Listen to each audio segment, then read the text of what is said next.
Eliza, Labor is questioning why it isn't happening sooner.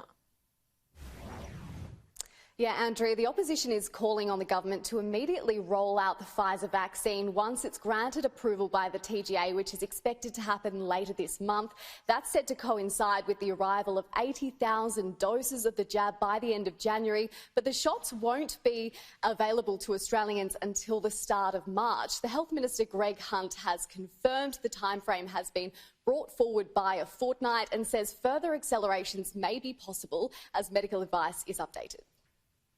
As we get the advice and we get the data and we get the safety information, which is the most important thing, safety trumps everything, then we've been able to bring our vaccination commencement schedule forward from the middle of the year to the second quarter to late March and now to early March. And I'm not ruling out further steps.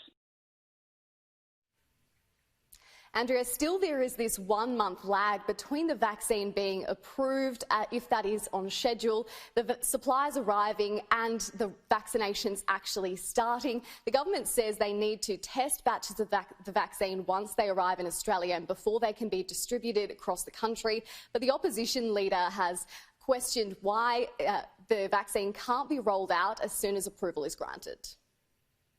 The fact is that once the TGA approves a vaccine, it should be available and should be rolled out. It's a very simple principle that Labor has put forward. No one in the Labor Party has argued for any curtailing of the proper processes undertaken by the TGA. What we've said is, though, if you have confidence in those processes, then once it's approved, it should be rolled out. And Eliza, the World Health Organization says it's disappointed China is blocking the entry of officials into Wuhan. Yeah, Andrew, it was Australia that initially led calls for a global investigation into the origins of the coronavirus pandemic that was officially backed by a coalition of 137 countries back in May last year. That was amid concerns about Beijing covering up the virus in the early stages and also the role of the World Health Organization in informing the world about the dangers posed by this virus. The Director General of the WHO says a team of 10 experts has been seeking to gain entry into Wuhan, but has so far been blocked by China, a move described as unacceptable by political leaders here.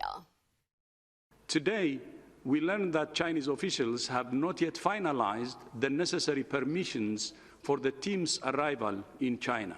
I'm very disappointed with this news, but I have been in contact with senior Chinese officials, and I have once again made it clear that the mission is a priority for WHO and the international team.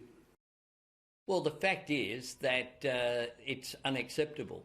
Not just Australia, but the whole world needs this investigation to happen, and it should happen openly and transparently, and that should be facilitated by China, and other countries as well should all cooperate fully with the investigation.